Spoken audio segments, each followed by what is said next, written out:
My name is Deborah Greenhut, and my favorite thing is stories that repair reality. Welcome to the Finding Favorites podcast, where we explore your favorite things without using an algorithm. Here's your host, Leah Jones. Hello and welcome to Finding Favorites. I'm your host, Leah Jones, and it is April already. Sunday, April 3rd. I was missing last week. I know I was missing in action.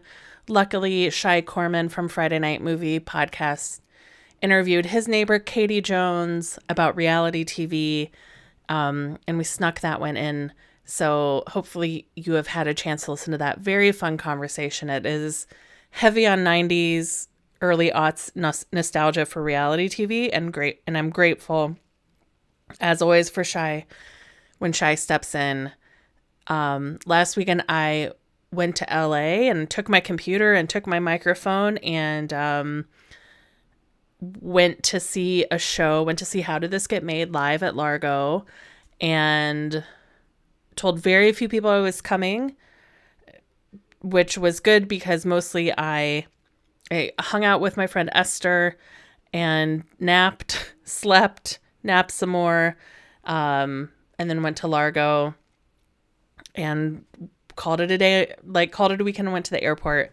But I never had a moment to pull out my computer and edit the podcast, which I interviewed author Deborah Greenhut the night before I went to LA. And so let's be honest, there was never a chance it was going to get done.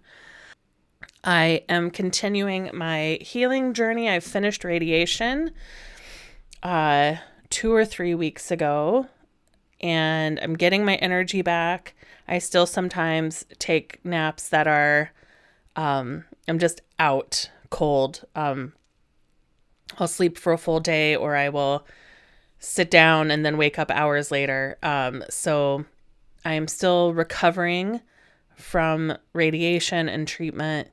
But I've started physical therapy, so I'm working on reconditioning my body, my core muscles, my knees, just trying to get stronger so that I can do things like walk to the train. My goal is that by May, I am commuting on the train again.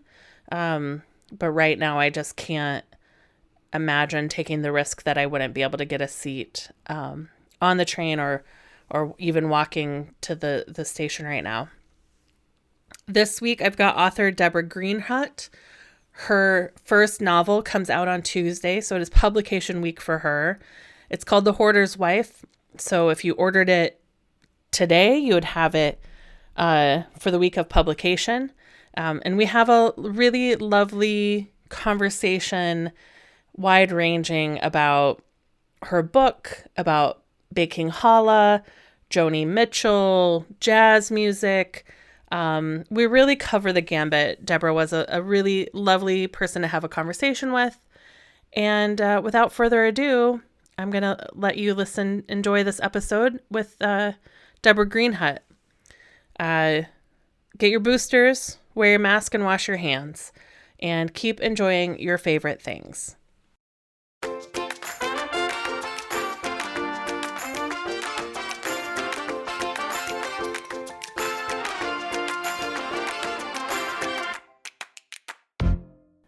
Hello and welcome to Finding Favorites. I'm your host, Leah Jones, and this is the podcast where we learn about people's favorite things and we get recommendations without using an algorithm. This week, it's officially spring, and it is with that chilly and rainy in Chicago. And I am pleased to have with me today Deborah Greenhut. Deborah is an author with her. She's not a first-time author, but she is a first-time novelist. Her novel, The Hoarder's Wife, is coming out April 5th. So right around the corner, people can pre-order now and have it delivered on publication day. Deborah, how are you doing today? I'm very well, thank you. It's nice to be here. Thank you. And where I like to imagine where people are. So where are you sitting tonight? Are you where are you based? I am based in New Jersey, about the center of the state, so we call it the gut, and not near the shore, not near the mountains. We do have some, and just right in the middle there. Nice. Right, because the New Jersey's near the Poconos? Are those the mount or the Catskills or both? Some of New Jersey is near the Poconos. Yes. Okay. Are those the mountains you're near? No, I'm actually not near anything, really. Oh, I'm okay. not too far from driving to the shore. Actually, it's not too far from anywhere in New Jersey to go. You could drive the whole state in a day easily. So Right. it's not that big a deal to drive. But I am in the center near Rutgers University, I guess would be the best way to position Okay. it. Exit 9, the way we Mm-hmm. like to say it in New Jersey on the turnpike. And my town actually has a sign that says the center of New Jersey. Welcome to the center of New Okay. Jersey. Yeah, I do find that there's I'm Midwestern, grew up in Indiana, live in Illinois now, but spent 3 years in Colorado and have definitely learned that, you know, what is like considered driving distance or close, the further west you go, the longer that distance gets. So in True, I remember that. Chicago, right, people have houses in Michigan that are 3 to 5 hours away, and that's like a reasonable to go for a weekend. Mhm. But it seems like the further east you go, the distances get shorter of what is like a comfortable quick trip. Yeah, a lot of people don't like to drive into northern or central Vermont because it's over 5 hours to get there. So Right. 4 hours is about the limit for most people. Yeah. I love just how those sorts of things change for people. I think it's so interesting. Especially when I got to Colorado, I I came with my Midwestern sensibilities, and then I found out if I was only willing to drive 3 hours, I wasn't going to get anywhere. Like I wasn't. Denver was 8 hours away from me. Albuquerque was 4 hours. Phoenix was 8 hours. Vegas was 8 hours. So I really had to extend what was worth driving for. Absolutely. I had a job where I was on the road all the time. And so every night I was putting 400 or 500 miles on the car because this company had no mercy. Wow. So I know what that feels like. And in some cases where it's so rural and deserted, you think you've been driving for 10 or 12 hours because there's not much to look at, not much changes and no lights. Mm-hmm. So it's strange how your perception of distance really changes based on the landscape. Yeah, it's so true. It's so true. I'm curious. Tell me a little bit about your novel and how it came to be. Okay, well, it's The Hoarder's Wife, and it's about a woman who has left a 35-year marriage and what is going to happen. And the reason I wrote it is because I did indeed leave a 35-year marriage to a hoarder. So it's not a memoir, but Mm-hmm. I felt I wanted to look at, well, the big question that people always asked me during that time when I would complain about the situation was, why do you stay? And I never had a completely satisfactory answer to that question. I could come up with, well, the children, well, this, well, that. I knew I loved my husband, but I knew it was becoming very difficult. So Mm-hmm. I wanted to look at a character in that same situation. Wow. And how long after your divorce did you start working on the book? Well, I think I started working on the book probably about 30, 25 years ago, Okay. always making notes and thinking about it. But I didn't think I would ever actually write it or publish it. Unfortunately, well, we were divorced in 2012, and Mm-hmm. then unfortunately in 2016, my husband chose to take his own life, Mm. and that opened a door for me that probably wouldn't have existed as far as actually writing the book. Okay. Because he died by suicide, he wasn't there to read the book or Exactly. add his comments to it. Yes. Yeah. Yes. Yeah. It was a Uh solo now. yeah. And when did I've loved one of the things I've really enjoyed talking to writers about is when in this pandemic, where did the pandemic hit in your writing process for this novel? Had you sketched the whole book out pre-pandemic, or did the pandemic give you really a chance to sit down and write? Kind of what was the timeline once you really put pen to paper? I had mostly finished the memoir that I Mm-hmm. thought I was going to write before the pandemic. So the pandemic was the opportunity to go back and say, well, I'm not sure I want this to be a memoir as much as I want to address the question. So there were certain liberties I got from making it a memoir that made it more literary and made the story make that kind of sense that Okay. I enjoyed. So during the pandemic, I really spent the time revising to make it a novel. Wow. So it's people love to ask novelists, is it based on real life? So the question, the clear answer for you is yes. Yes. And did you go chapter by chapter, and then and you there were certain times where you were like, kind of, oh, I wish I had done XYZ, and you were able to give your character that freedom to do things you hadn't been able to do in your own life? Or was it just the ability to go further or bigger with different scenes? Well, that was an interesting process because when I wrote the memoir, it needed to start at a certain place. And then Mm-hmm. when I started revising, I realized, no, that's not the right beginning for this. And it Okay. took me a long time to come up with a narrative frame for it because what I wanted to do in the novel was to base it on the few days following the husband's death Mm-hmm. and structure it according to what happened with the family on each of those days. Mm. While the character, whose name is Grace Berg, was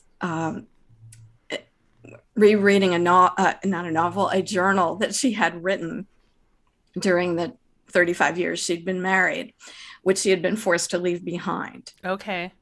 So it was discovered on the table by a policeman because they had to go through the house after this happened. And she, each night, while during the day, she was working with her kids to try to sort out how they were going to do this funeral, which got complicated. Mm-hmm. And each night she would go home and read. And at some point she was skimming, so not reading the whole thing, but just reviewing her entire life and reflecting on it. So that's the narrative frame that I came up with, which I wouldn't have done with a memoir. It would have been Right. a long, straight story. Right. And I mean, that's also a framework that gives you the items in the house can have memories attached to them, or the rooms in the house and the journal. So that's a really interesting framework. Thank you. It was enjoyable to do it then. I think the first questions I had about the revision were, how am I going to make this into a novel? And Mm-hmm. once I started looking at it as a journal, it wasn't my story anymore, which seems like a paradox at first, but it wasn't the memoir that I was writing anymore. It was a literary work that I had to create different characters for. Gave me Mm-hmm. some liberties about who the characters were, which I wouldn't have had in the memoir. So Right. it was kind of very freeing finally. The memoir was very painful, but the novel was almost like a puzzle to figure out. Wow. And what are some of your launch plans? Well, COVID has interfered every time I've tried to set up Every a, time. a launch. So I'm having a series of readings among groups that I know and have worked with nearby. So we're doing some Zoom and some in person. I live in a retirement community, and I'm doing a reading there on Monday night, and then I belong to a group of independent scholars who are also writers, and I'll be doing a reading there in about a week, just a day before, I think, a day before the actual publication. Mm-hmm. So beyond that, I'm not planning yet. I'm thinking, but it's been very difficult to get all my friends together to Right. try to do something. And this, I've seen a few Zoom launches, and I'm not entirely satisfied with that. Reading Yeah. online is not for me, the same kind of experience. So Yeah. maybe delayed launch party anyway. Um, did they push the pub date out too? Well, originally it was going to be October, and then I hit some snags in the writing, so we decided to postpone it till April. Great. So actually, I would say my publisher Woodhall was very on top of things, because as those supply chain shortages started to come up, they went ahead and printed. So the book is available already.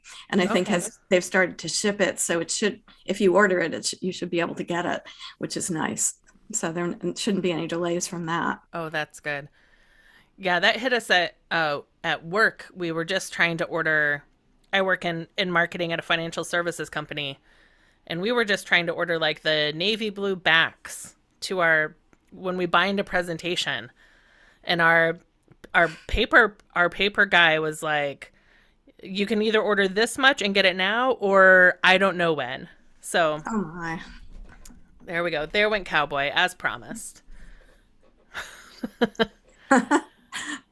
um Yeah, there was rough for a lot of different kinds of things. yeah. There's of parts and not just paper, but everything. Yeah. Yeah.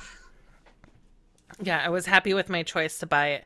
I bought a used car in August of 2020, and it seemed like it was the right time to do that as well. Yes. Yeah. And then I was also looking, so in addition to the novel, you also have a series of children's books. Yes, I do. Um, were those, I don't want to make assumptions that you are a grandparent, but they were kind of, did you write those for kids in your life, or how did those come to be? Well, it started out being for my grandchildren. At the time, I had no, I had three at that point. I have three, and they were all around. No, I'm sorry, I take that back. There were two. Another one has since come along, but Mm-hmm. I knew I would put them up on Kindle, but they were my first test readers. Mm-hmm. So it was in a way for them, and something I hoped that they would enjoy, and I wasn't so worried about whether they would sell or not. That wasn't the important thing. What actually happened was, after I was divorced, I figured my dream of being a writer probably wasn't going to come about, because I had to work and I wasn't able to find any time with all that driving to make that work out. So I thought photography would be a good thing for me, and I do enjoy that, and I do find it very therapeutic. Then I discovered a watercolor app, because I'm not a visual artist as a painter or anything like that, and I discovered a watercolor app, and that was just so enchanting, and the kids that I showed the books to were all enjoying them so much. So it was a nice combination of things that I like to do. And of course, they're a little bit shorter than the type of writing I do as an adult. Right. So they were doable. Right. So these are, for example, the Bonjour Paris book.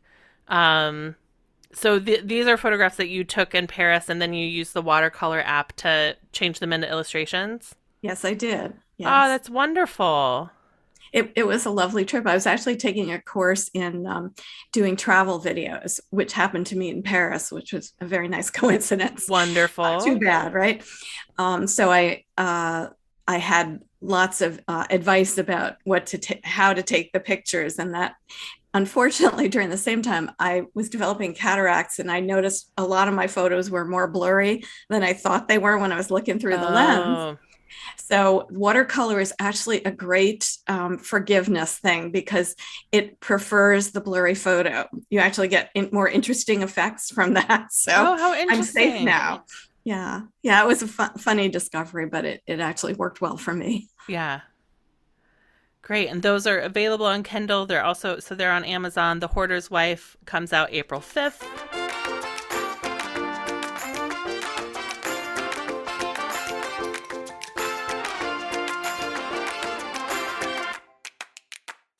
So when I ask people to think about what they want to talk about, you said something in your reply that I've never seen before, and so I wanted to talk about it, which is that You wrote, "We can talk about why collections of things terrify me."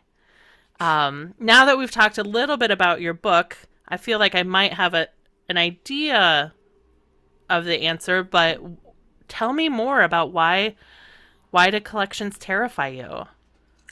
Well, it does have a lot to do with hoarding. Um,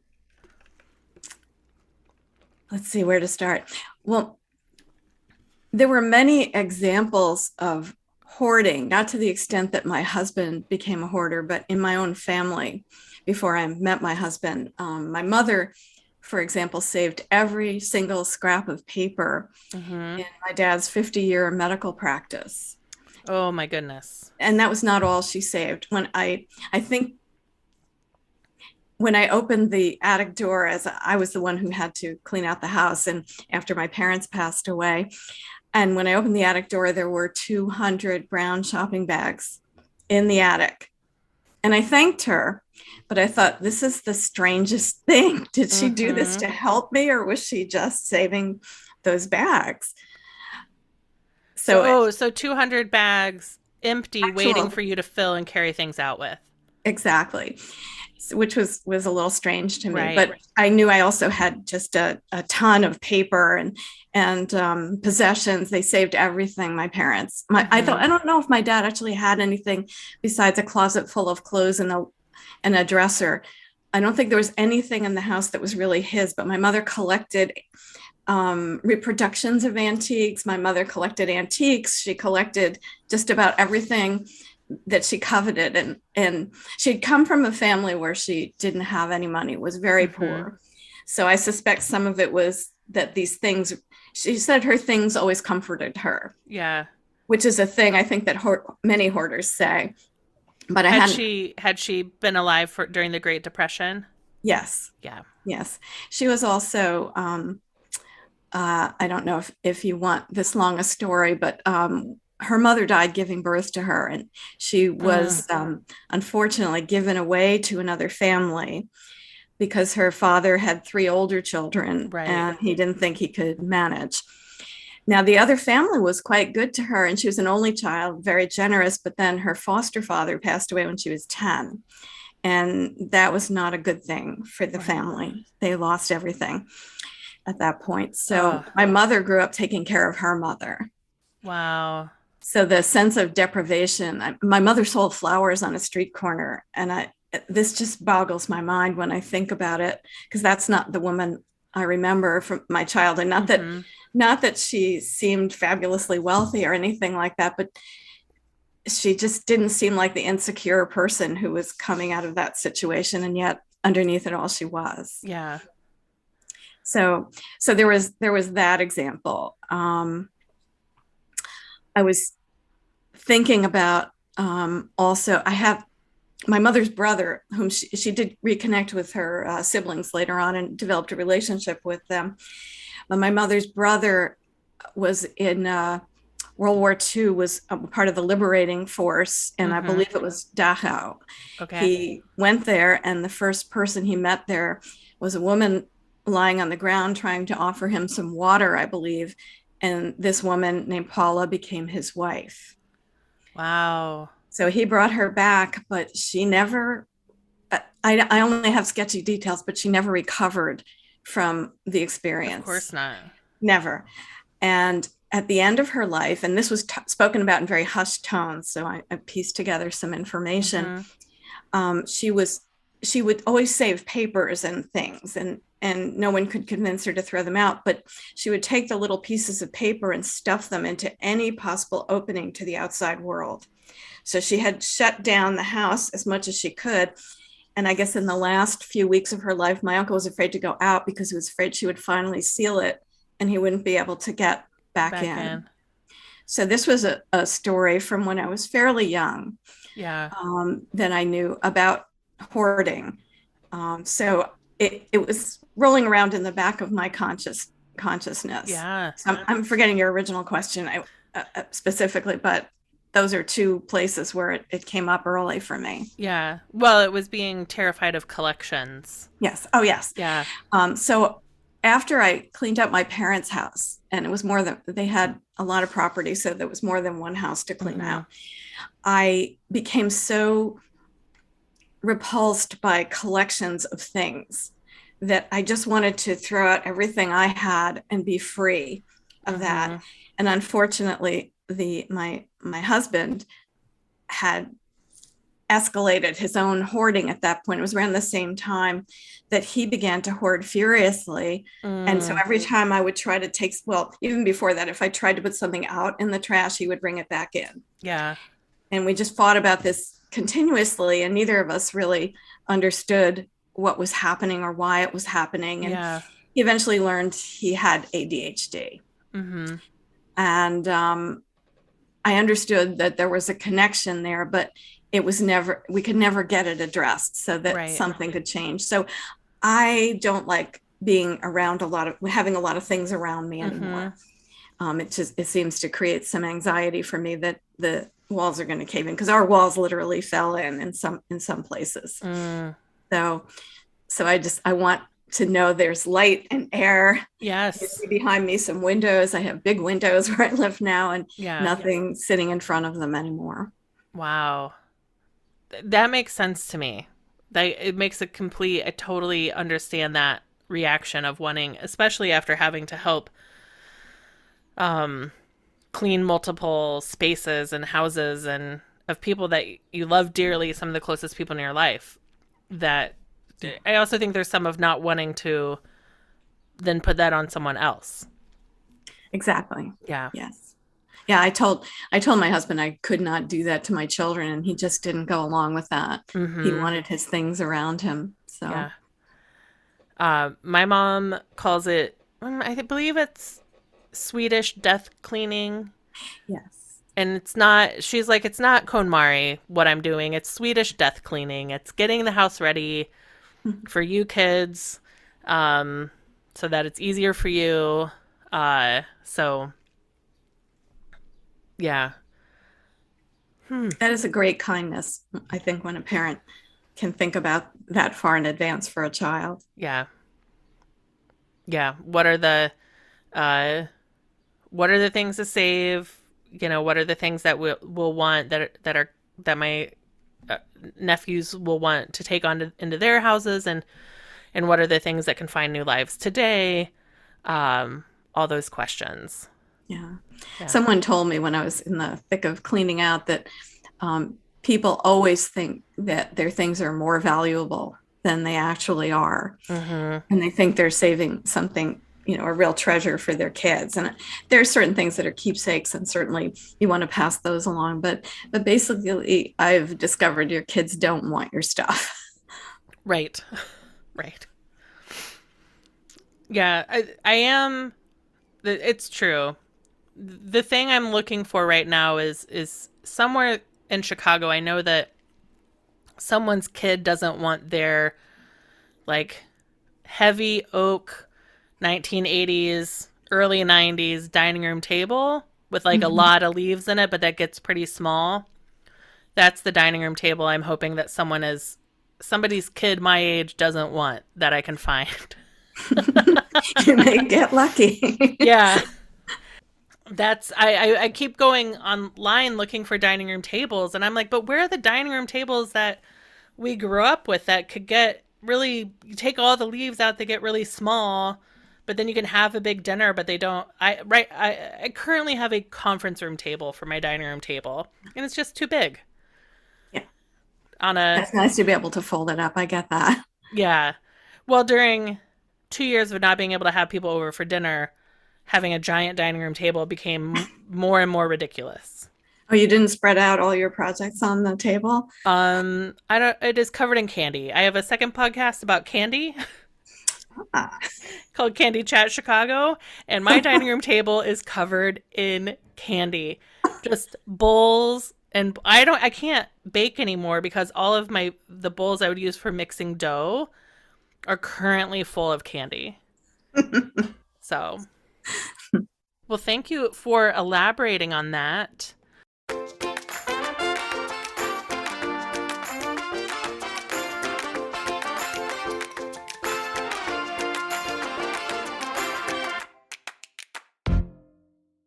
what is something that you think would be fun to dive into? I think any one of these would be great to dive into. But what is something that you would have fun talking about this evening?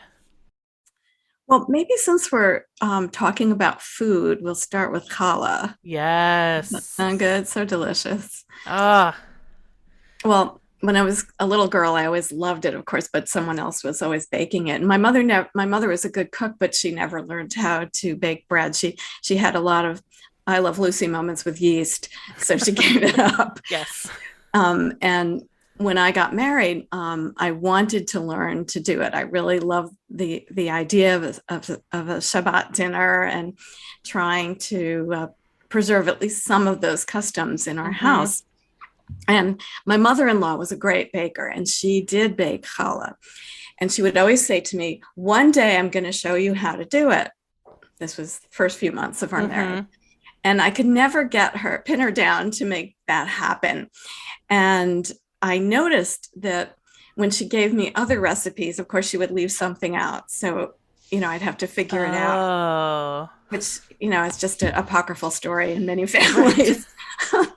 But one day I had gotten a lot of cookbooks when I got married. They gave me a cookbook shower. And I finally had a chance to look through them. And all of a sudden I found this cookbook called the Settlement Cookbook, which is all German Jewish cooking. And it was from the settlement house where many immigrants learned to do their things. And I think my mother-in-law actually went there to learn how to become a chef and a caterer. But that aside, I found the cookbook and I'm looking through it, and all of the cakes seem to be like the ones that she made. Those seemed to be the recipes, and I started trying them, and I was able to do it. And my father-in-law made the greatest sin of all, of course, and told me that my pound cake was better than his wife's pound cake, which started a war. So, one, because you finally were able to make it using all of the ingredients instead of all but one ingredient, probably helped. Exactly. That was great. And I didn't want to gloat or, but it was kind of a vindication. Now I know what's wrong. It's not me. It's the recipe. And then one day I got really brave and I decided to make a challah. It was Jewish New Year. And I said, I'm doing it this year. And I had visions of my mother and stuff spilling all over, the yeast going all over the place and so on. But I did it. And it was the most transformative cooking experience I've ever had.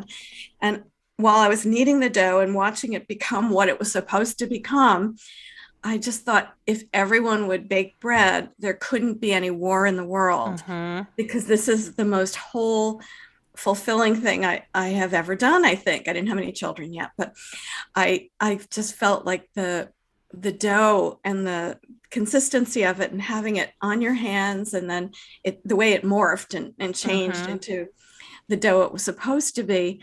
And I just, from then on, making the challah every year was a real treat for me. I haven't made any in a few years, but I made a point of doing it, and my kids loved it, and helped me with the poppy seeds and so on. And it was just such a lovely thing to have in my life. So those memories and the bread itself is one of my favorite things. Yeah.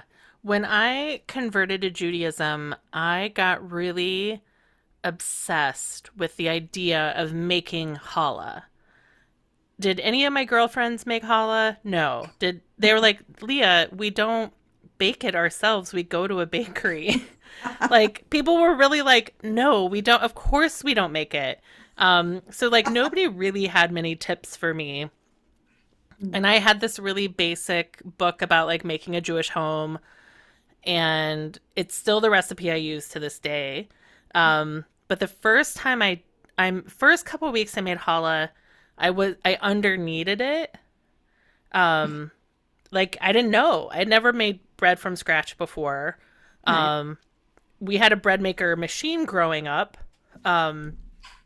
So I just sort of like got it to where it was sticky, and I was like, I guess I mixed it. And that makes a huge, I mean, the bowl would be like a foot above the bowl rising, because I hadn't like made any gluten in it. Like I hadn't activated the proteins. So it would just make the huge loaves of challah that were delicious, but like just single, living alone, and it was good for French toast, but I was like, how are you supposed to make 2 loaves of this every week when this huge bread? And then one week I tried it with wheat flour, and that was a disaster because I didn't understand that wheat flour and white flour are actually very different. Yes. So I made like the densest challah I'd ever made in my life. um And then finally, I got a tip from our rabbi's wife, both of blessed memory, Lotte Schallman, who came from Austria when she was in her late teens, so she escaped the war. She and her husband, Rabbi Schallman, lived to be like 100 and 101 and died within days of each other a few years ago. But when she would take the women, when there would be like a camp weekend or something, she was teaching or baking challah, not just women, but with like the people of the synagogue who wanted to bake challah. She said that the dough is the right consistency when it feels like a breast. Like when it feels like a woman's breast, it is the right consistency, and that's when you can let it rise. Which I wasn't needing it to that point. Yeah. It was just like a sticky, I don't even know what I was making. But I love making challah. I love making and I guess because I didn't grow up Jewish or grow up seeing people bake challah, for Rosh Hashanah, how I make my round challah, this is like, I guess, a very Chicago answer to making a round challah for Rosh Hashanah, is I bought a deep dish pizza pan and I make 2 braids and I put it in this deep dish pizza pan. And so I end up with like a large pizza sized wreath of challah for Rosh Hashanah. That's lovely. Mm-hmm. Wow. I never thought about it, but the tactile memory is coming back, but that's exactly right. What your Right? rabbi's wife said. Exactly. And it keeps her memory alive for me. She was just a Spitfire who was sent to live with family in Danville, Illinois from Austria. And after she was there for a while, they were like, well, we're not going to get her married off here. We've heard, maybe she was from Germany, but like we've heard some single rabbinical students are at HUC in Cincinnati. So we'll send her to Cincinnati because there are some single rabbinical students there, and maybe she can marry one of them. And Rabbi Schallman picked like the short straw and got to go on a date with her. And then the day he graduated seminary, he sent out wedding invitations and did not fully have her on board with getting married. But then they were married for 65 years and truly like deeply in love with each other. So it was quite the love story. That is a beautiful story. Yeah. Yeah. Did you ever stray from the traditional challah recipe? You mentioned poppy seeds. Do you do raisins or chocolate chips, or are you pretty much a poppy seed challah? I don't mind eating the others, but in my own cooking, I just feel I'm a purist about it. So traditional. Yeah. How about you? What's your favorite? I like with poppy seeds, and I'll do raisins for Rosh Hashanah. But I feel like I've never mastered kneading the raisins in. I feel like they make it like the surface break a little bit more. Yeah, So, they would probably create some cracks if all is not well. Yeah. yeah.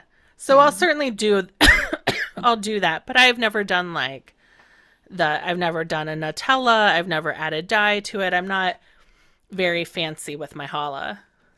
Just Yeah. I'm always afraid there's yeah. going to be a glob of something like peanut butter or Nutella or something like that. And I don't want that taste when I when I eat it. I want the texture to be bread.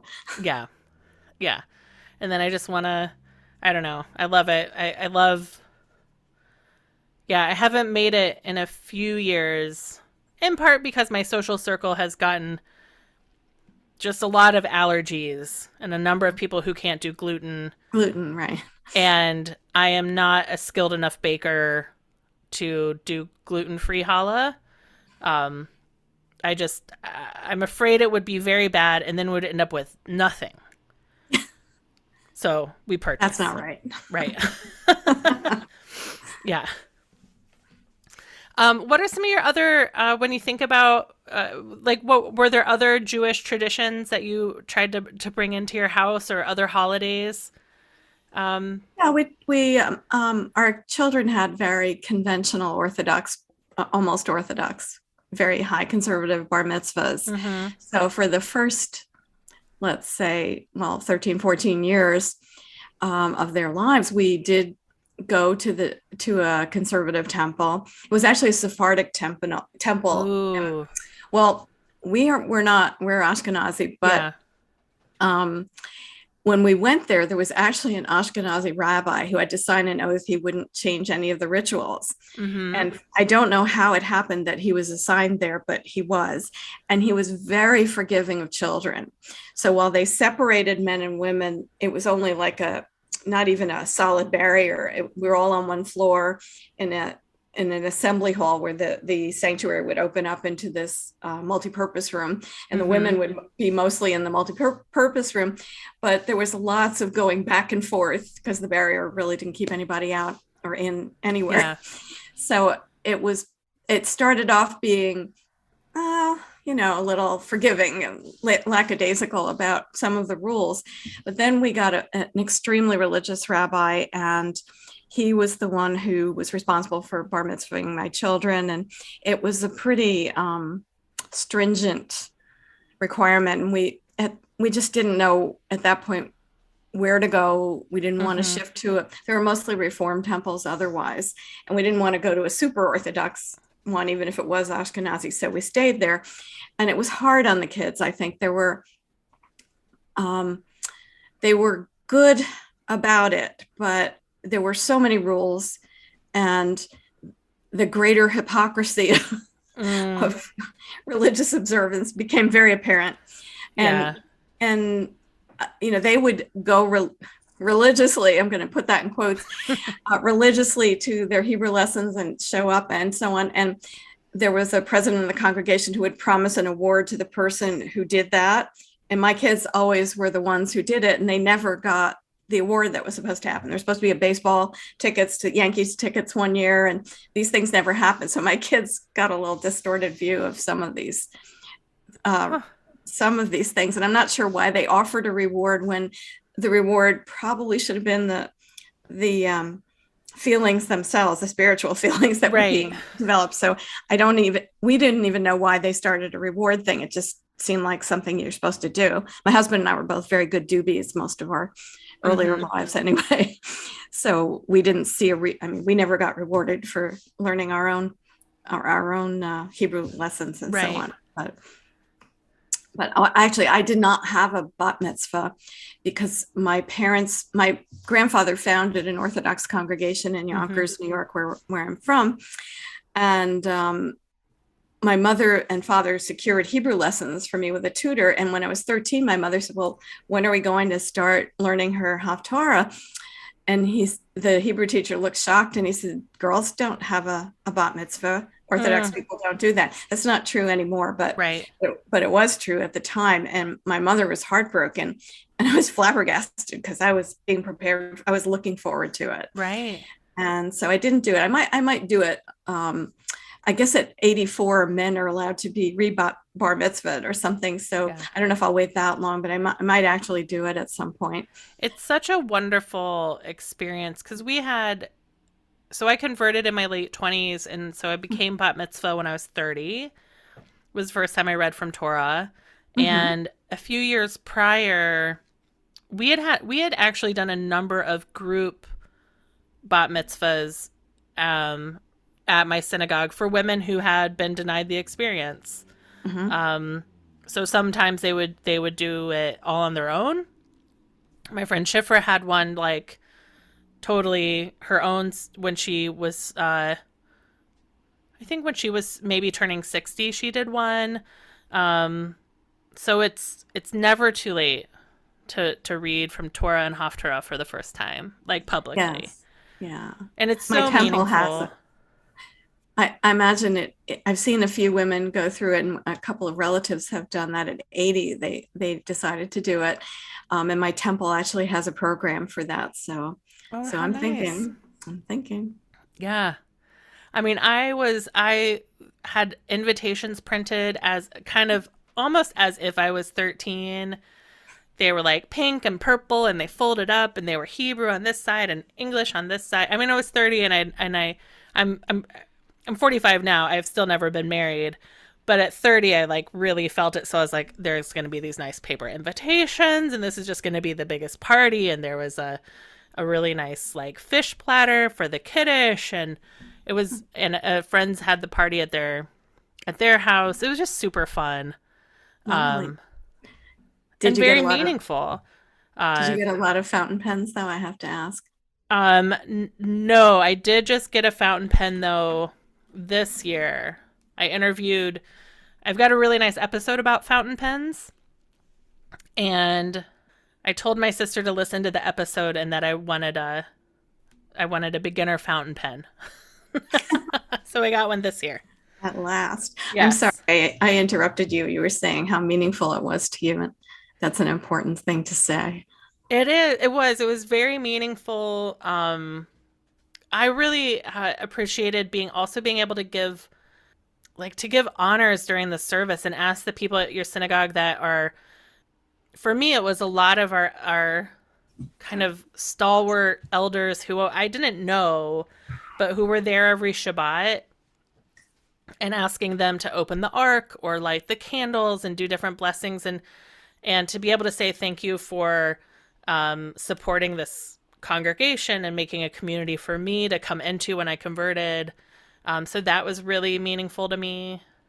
Um, and it was a great, opportunity to share what Shabbat was like with my family who's not Jewish. That is lovely. Yeah. And being part of a community is most of what this is about. So that's Mm-hmm. Yeah. And I wrapped, well, now a year ago. I was president of my synagogue for 2 years, for like the first 2 years of the pandemic, uh, which was a hard time to be a president of a synagogue. mhm. I don't suggest it. I don't think I would take the job. Don't do it.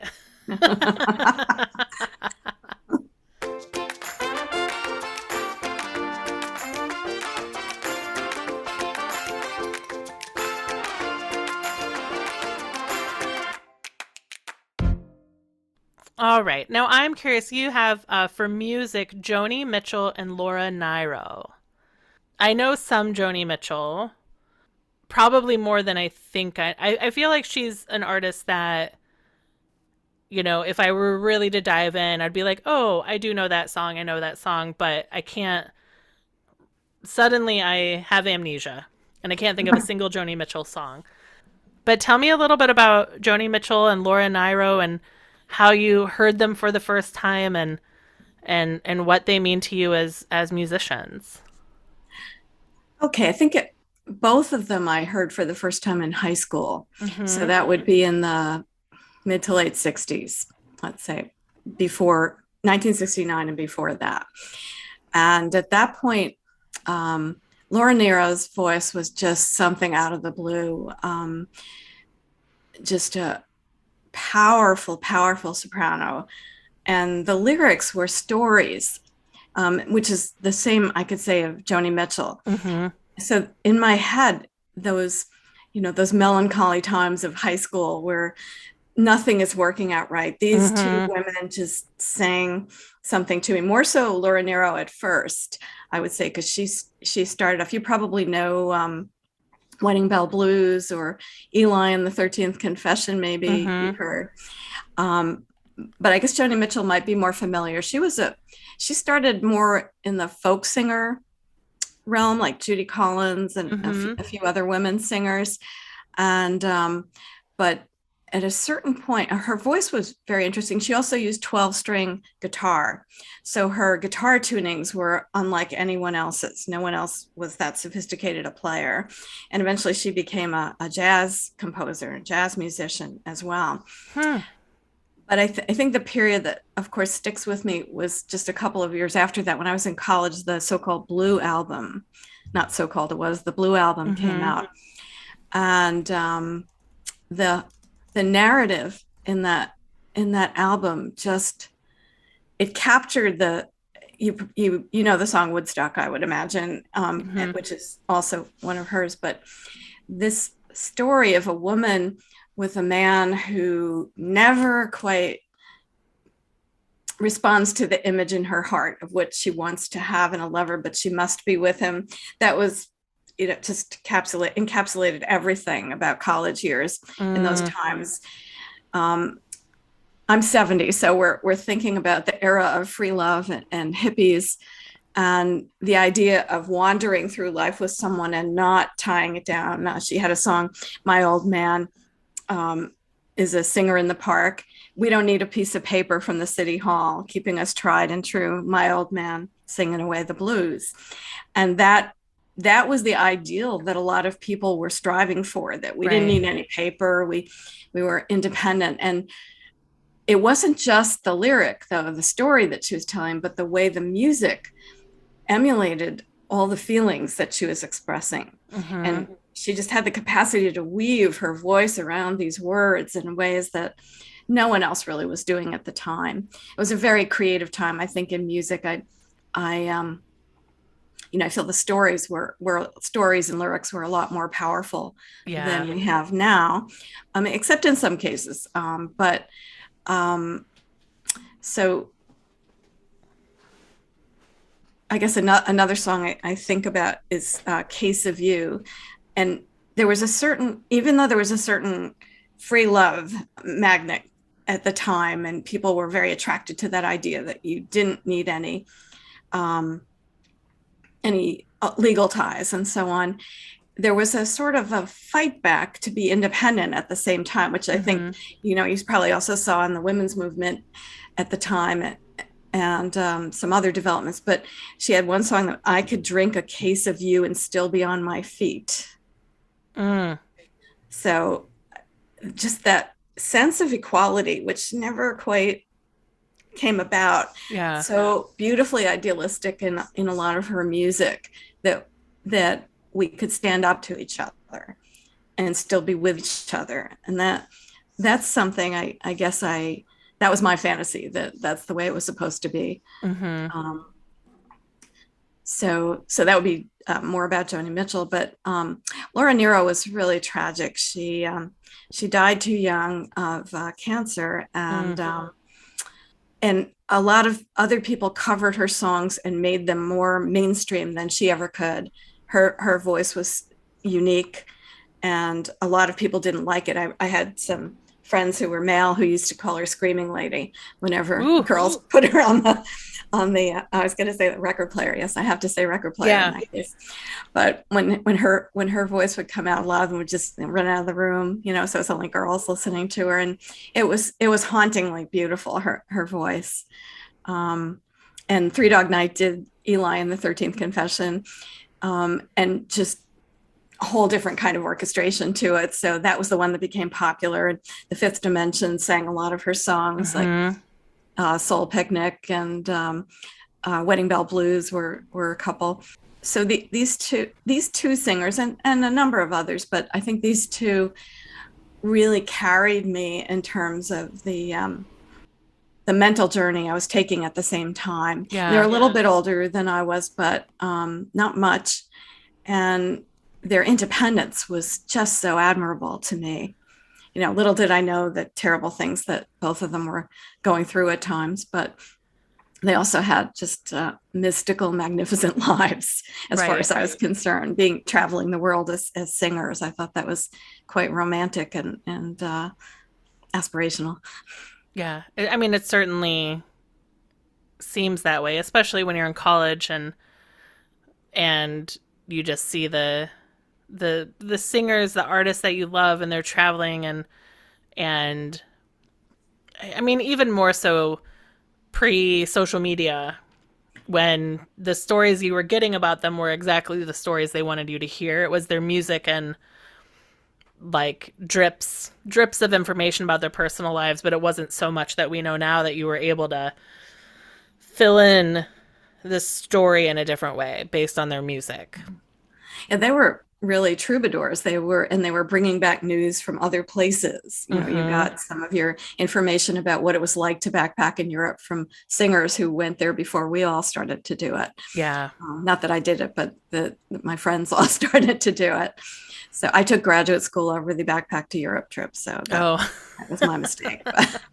Not my mistake, but two roads diverged. Yeah. Yeah. Were you ever able to see either of them perform live? I saw Joni Mitchell, and I did not get to see Laura Nyro, and I so wanted to do that. But, yeah. I mean, Joni she's still performing, so, right? A little bit. no, she's had some sort of Judy Collins still performs. Okay. Occasionally, although her voice, she went through a terrible crisis with her voice. It's not as powerful as it once was. And I think as we get older, the range is going to collapse a little bit too. Right. But she does still sing. And Joni Mitchell has had, they were very guarded about what it was exactly, but it's some sort of mental incident, brain incident. So I'm not sure if she had a stroke. So I apologize to anyone who's listening who might be upset that I'm trying to talk about this, but I'll add, I'll find an article, yeah. and I'll add it to the show notes. So don't worry. Okay. So, so she doesn't perform. They did honor her at the Kennedy Center recently, and she was there and she's able to speak, but I think for a while she wasn't even able to speak. So sounded like stroke, but I'm not sure. I can't say that I follow it all as much as I used to. Too many distractions on Facebook. So, right. But I will never forget, that album. I must have worn it down to, threads from playing it over and over and over in the same day, over and over and over. It was just such a set of anthems for that time period. Yeah. Yeah. There's really something special when you find an album that provides the anthems of a chapter of your life. Yes. Yes. Do you have one? There's Natasha Bedingfield has an album called Unwritten that I listened to a lot when I was kind of late 20s and doing a lot of writing. And so that is one that if I ever need to get into the zone and just crank out some words, like Natasha Bedingfield, it really works for me. And then I think, like Alanis Morissette, Jagged Little Pills, which is, I think, a very, very Gen X answer, but it's such a great angsty college album. Yeah, I love that one too. So good. Very, very good. Yeah. Yeah.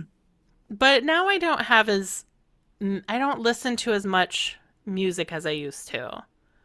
I'm much more likely to have a podcast on, especially since the first lockdown, because I was spending so much time alone that I really came to rely on podcasts to provide company. Yeah. Like the presence of other people, other voices. Human voices. Human voices. So I just walk around with my phone playing a podcast, have my phone shoved in my bra, and pretend like there were people in my house. Yeah, I walk about 4 or 5 miles a day now, and I devote half of it to listening to podcasts and the other half to listening to music. And I have a pretty eclectic collection of things in my head that I like to listen to. So, Nice. So I never run out, but it's more jazz than anything else at this point. But Yeah. I guess because the lyrics are not, other songs are not as appealing. Yeah. What are some of the jazz musicians that you'll walk to? Well, I think I mentioned Miles Davis, and that's Mm-hmm. actually my writing music. Um, there's a song called "So What" on his Kind of Blue album, Mm-hmm. and it's one of the most exquisite uses of instruments to sound like conversation that I've ever Mm. heard. So it always gets me thinking in terms of what I'm going to put on the page. Like if I were scoring that, or if I were writing lyrics for that song, which is the story or whatever I'm working on now, what would it sound like? And that rhythm of it, which is very syncopated, gets me off of whatever writer's block I came into the room with. Yeah. So I often do that. And I guess I do listen to a lot of anthologies of Paris kind of music. So Mm-hmm. things like La Vie en Rose will keep me going walking for a long time, even though Yeah. it's not a very bouncy song that keeps you walking. I can just keep going when I Yep. hear it. Or um, let's see, in terms of jazz, I'm trying to think. This morning I didn't listen to any music, which is not usual, so my mind is going blank. But I like Diana Krall, and I Mm-hmm. enjoy. Sorry. Now I can't think of any jazz. I'm thinking Right? It's just Nora you just Jones. get amnesia. It happens. It Yeah, happens. yeah. I definitely had I was in high school. I was in basically any band I was allowed to be in. So I was in marching band, I was in Ah, concert band, I was in jazz band, and I went through a few years where I thought good music didn't have words. So I listened like oh, to classical and jazz instrumentals constantly. And so I like take five will always stop me like in my tracks no matter what I'm doing. Gustav Holst's The Planets, which is not jazz, but like if the planets ever somehow comes on, like that's a symphony that really works for me. And then I think it's Take the A Train. mhm. There are Brubeck. trains in New York that as they start heading off out of the station have the first two notes of Take the A Train. Like I don't live in New York, but it's something that anytime I go there, I'm like I'm not on the A train, but it still sounds like the first two notes of it. Interesting. But it's a very hard thing to explain to people that I'm like walking with. Like just listen to the what it sounds like when the wheels scrape the track. It's these two notes. I'm ready to go back to New York. Yeah, I miss it. I haven't been Yeah. for 2 years, which is so unlike me. Yeah. Grew up just north of the city. I could walk to the Bronx from my house, and I can't believe I didn't go, but I just couldn't. Yeah.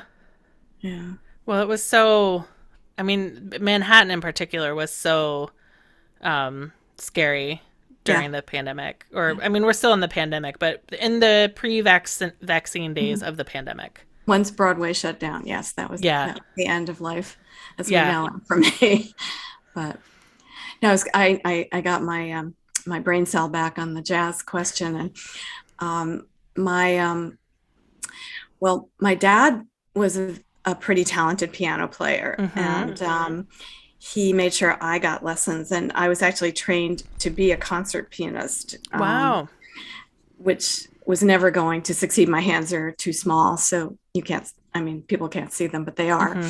So my repertoire was not going to be very big, and I knew that from a pretty early age. But I did study, and I enjoyed it, although my teacher was really fierce and too fierce for a child, I think. Oh. But later on, I appreciate it. But the reason I brought up both my dad and the piano teacher is that we had an electrified piano, player piano in our basement, and the Aeolian company was the company that used to make the piano rolls. Mm-hmm. And my dad that was the one thing he did collect was Aeolian piano rolls, and he only wanted Oh. originals because in many cases, the ones he liked to collect were George Gershwin, and Gershwin himself had done the fingering on the piano for the master cut of those piano rolls. Oh. And my father would sit in the basement. He didn't take off a lot of time, but sometimes in whatever spare time he had, he would go downstairs, and I would see him, and his hands would be moving with George Gershwin's fingers, in his head over the music, and he'd be singing. And it was the most peaceful, really, that I ever saw him. He was a physician and very driven person, but this was how he relaxed. So Gershwin is always rolling around in my head, and I often listen to Gershwin while I'm walking, or Cole Porter. Same kind of reason. Wow. I never thought much about how player pianos got their movement. Yeah, somebody had to play it into Right. a master cylinder, and then they cut all the rolls from that. So it was George Gershwin who did Rhapsody in Blue, and that was my dad feeling it through the piano somehow. And Gershwin, actually, his mother, I think, was a friend of my grandmother's, and they used to play cards together. Mm-hmm. So my dad I guess he didn't know him because he died before my dad was born, or when he was a little boy. Yeah. But the grave of Gershwin is actually in the same cemetery where my parents were buried. But my father would go to visit the grave, and it's in the middle of this sort of nondescript place, but people are still leaving flowers and mementos and all sorts of, like he's Marilyn Monroe on the Gershwin mausoleum. And Wow. it's so remarkable. And I remember he just hero worshiped George Gershwin. That was one of his favorite people. Yeah. So. Great. Well, Deborah, is there anything about your book, about making challah, about music? I mean, I know that we could go on talking all evening, that we haven't mentioned that if we hung up, you would regret not talking about? Cowboy. I guess a little about the book. It's only right. Yeah. I wrote it because I know that a lot of people get stuck and think that they can't retrieve a life or make a life for themselves when they have spent so long trying to make sure the other person was okay. Mm-hmm. And I didn't think I was going to be okay. I didn't think I could leave. Mm-hmm. So I wrote it to show both in word and deed that if you can recover some of your old creativity, whatever it was that brought you to the place where you married this person or decided to live with this person, that's still in there. The things that you loved and the things that you could do. And it's a good starting place for making the motion out, because it is very difficult to leave once the interdependence becomes as profound as it was for me. Mm-hmm. So I wanted to tell that story for lots of literary reasons, and I've always been a writer. I also I hope it will help people to see that it's possible to have a life anyway. Beautiful. Beautiful. Well, I look forward to reading it and to your publication date, April 5th. People can pre-order now. Are you active on social media? Do you want people to follow you on the internet? Sure. They can, I have a Facebook page. I have an author page now too. So that's probably the better place to go. The other things might not be interesting to everybody else. I have a website, deborahgreenhut.com, and LinkedIn page. So I look forward to hearing from anyone who wants to correspond. That's great. Great. Well, congratulations. And thank you for joining me tonight. It was lovely. A real pleasure. Thank you so very much for inviting me to this interview. Thank you. Thank you for listening to Finding Favorites with Leah Jones. Please make sure to subscribe and drop us a 5-star review on iTunes. Now, go out and enjoy your favorite things.